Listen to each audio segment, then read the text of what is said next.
Hey guys, today nga pala may bago tayong topic about sa ating TMX 155.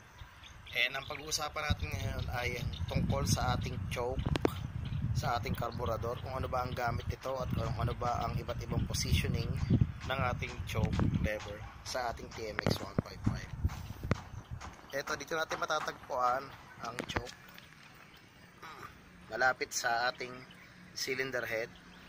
Ayan, nakikita nyo itong color block na ito.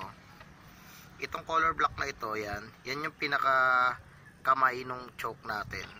And commonly, ginagamit itong choke kapag hard starting yung motor natin, or kapag galing siya sa matagal na pahinga.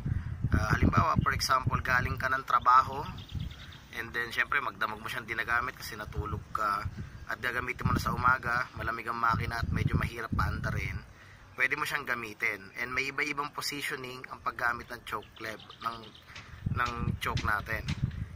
Itong positioning na to, ito yung naka-open talaga. Ngayon, wala yan, bali parang walang use yung choke pag ganyan. Pero ngayon, kapag pinihit mo siya ng isang pihit, kalahati, yan na yung half choke na tinatawag. And then kapag pinihit pa natin siya ng isang beses, yan naman yung naka-close na talaga siya. Commonly, yan yung magagamit mo siya kapag hard starting.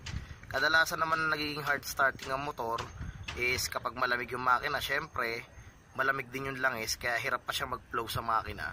Kaya minsan, nahihirapan tayong paandarin ng ating mga TMX 155. And hindi lang naman sa TMX 155 actually. Commonly sa TMX 125, and common to sa mga pan-tricycle na motor. Yun, TMX 155, TMX 125, SR 125, tsaka yung iba pang brand ng motor na pan-tricycle din ang pinaka-use.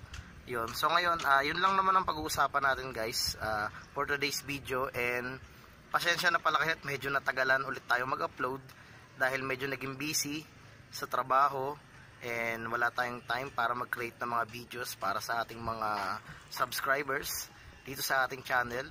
Kaya ngayon, muli ako nagbabalik at babawi sa inyong lahat guys. Mag-upload tayo ng maraming mga upcoming videos ngayon. And sana suportahan nyo ang ating channel. Please share, subscribe, and hit the notification bell para updated kayo palagi sa mga bagong videos na i-upload ko. So yun lang guys, good day and always stay safe.